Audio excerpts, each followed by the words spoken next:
Halo, assalamualaikum warahmatullahi wabarakatuh. Kembali lagi di DN Production. Kali ini kita coba belajar. Ayo kita berlatih 5.3. Kali ini bersama Harit. Siapa yang suka Harit nih? Langsung saja kita ke nomor 1. Tentukan apakah tiap tabel berikut menunjukkan perbandingan senilai. Jika iya, jelaskan. Oh, ini ada tabel-tabel, ada 4. Perlu kalian ketahui dulu pengertian perbandingan senilai ini ya. Perbandingan senilai atau proporsi itu merupakan suatu pernyataan yang menyatakan bahwa dua rasio adalah sama. Dua rasio perbandingan itu adalah nilainya sama. Contoh ini ya. Misalkan A per B adalah 2/4. Terus ada lagi X per Y sama dengan 3/6. Nah, ini bisa dikecilkan, hasilnya setengah. Kalau yang X per Y ini juga bila dikecilkan bagi 3 bagi 3, hasilnya juga setengah. Nah, berarti A per B dan X per Y ini adalah merupakan perbandingan senilai atau proporsi. Jadi sama, jika kecilkan sampai kecil-kecil, disederhanakan, hasilnya akan sama. Ya, kita coba langsung ke nomor yang A. Ya, ini ada XY. Yang pertama 28. 28 jika kita sederhanakan bagi 2 bagi 2, hasilnya adalah 1/4. Ya. 2 bagi 2 1, 8 bagi 2 4. Terus yang kedua 3/12. Jika dibagi dengan 3 bagi dengan 3, hasilnya juga 1/4. 12 bagi 3 4. Terus yang ketiga 8/24, ini bagi 8 hasilnya 1, ini bagi 8 hasilnya 3. Jadi di sini 1/4 1/4 Maka bukan perbandingan senilai karena ini tidak sama dengan yang terakhir ini 8/24. Jadi ini yang A, bukan perbandingan senilai. Oke, lanjut yang B. X per Y yang pertama 6/18, yang kedua 10/30, yang ketiga 14/24. Ini kita kecilkan bagi 6 bisa ini ya. Bagi 6 1/3. Terus yang ini juga bagi 10 1/3 juga. Ini bagi 14 bisa 1/3 juga. Bagi 14 1, ini bagi 14 3. Jadi sama semua ini merupakan perbandingan senilai yang B. Terus yang C. Yang pertama 2/12, yang kedua 4/24, yang ketiga 6/36. Yang pertama 2/12 bagi 2 bisa 1/6. Yang ini bagi 4 1/6 juga. Terus 6/36 ini juga 1/6. Bagi 6 bagi 6 1/6. Jadi ini merupakan perbandingan senilai juga. Yang terakhir yang D 1/1. Ini langsung saja 1. Nah, 1/1 sama dengan 1. Terus 3/9 sama dengan 1/3. Yang ketiga 4/16 sama dengan 1/4. Bisa langsung disimpulkan bahwa ini bukan perbandingan senilai. Beda semua. Gampang ya. Lanjut nomor 2. Manakah grafik berikut ini yang bukan menunjukkan grafik perbandingan senilai? Jelaskan alasanmu. Ini ada 4 grafik A, B, C, D. Yang ini lurus, yang ini kurva sendiri. Perlu kalian ketahui dulu bahwasanya grafik perbandingan senilai itu ada syaratnya, ketentuannya. Yang pertama berupa garis lurus. Berupa garis lurus. Dan yang kedua melalui titik asal 0,0 atau titik pusat. Jadi dapat melalui, jika di garis akan melalui garis itu akan melalui 0,0. Jadi bisa dilihat di sini hanya B saja yang tidak berubah garis lurus dan walaupun melalui titik asal 0,0 ya. Jadi yang bukan merupakan grafik perbandingan senilai adalah yang B.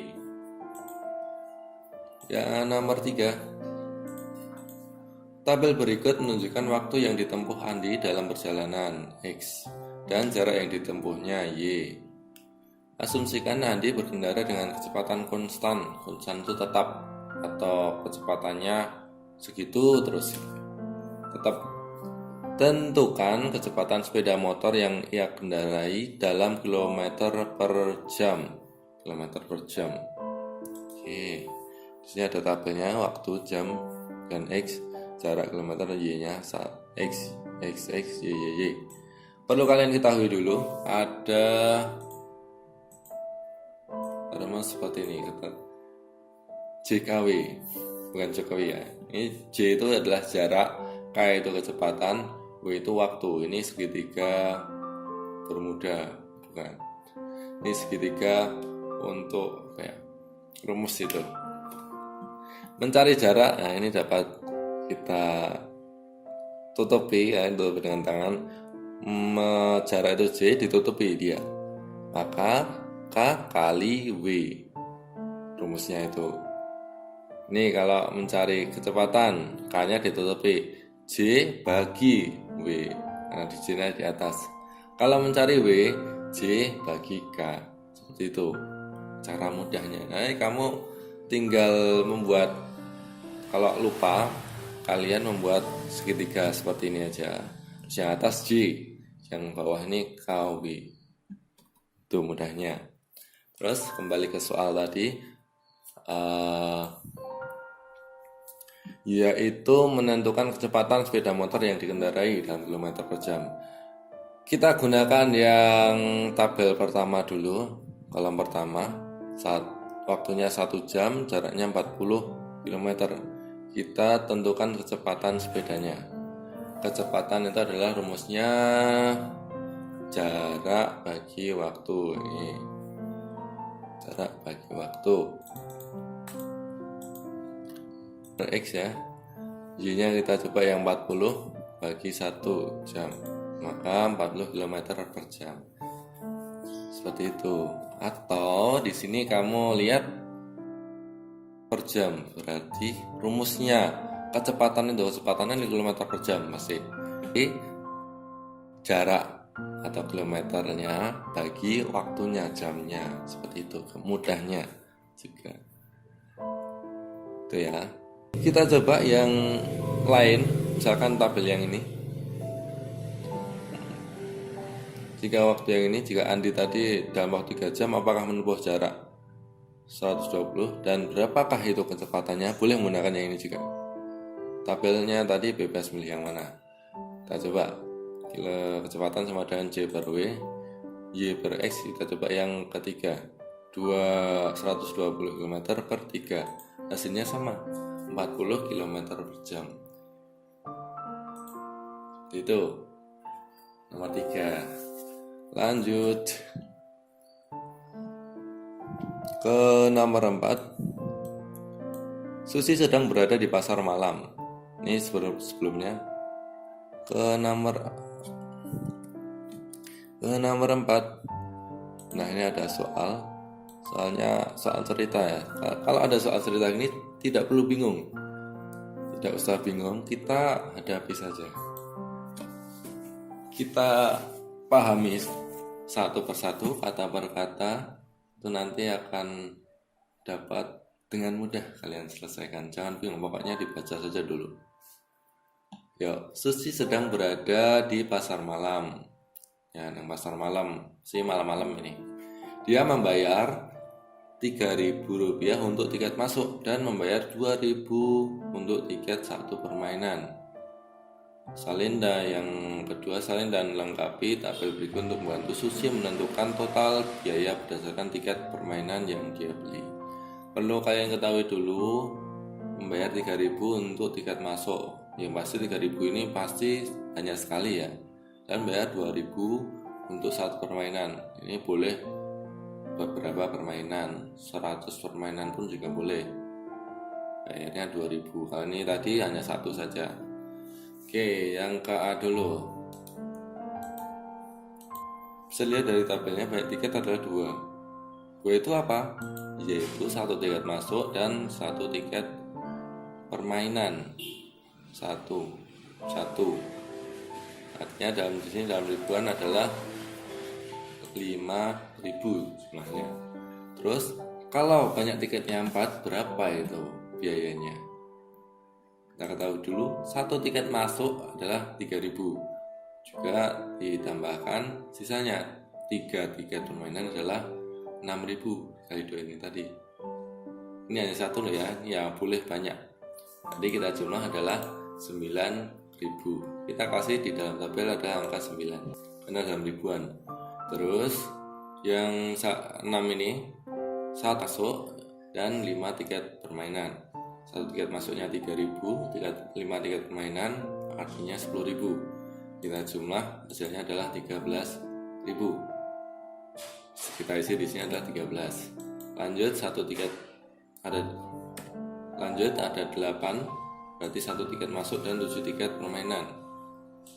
Hasilnya adalah seperti ini. Kita jumlah hasilnya adalah 17.000. Berarti di sini adalah 17. Nah, ini kalau ada satu lagi 10 tiket, berarti berapa? Kalian bisa cari tahu. Nih, titik-titik. Seperti itu mudahnya. Kita sudah isi jawab A. Kita isi tabelnya. Lalu yang coba yang B selanjutnya.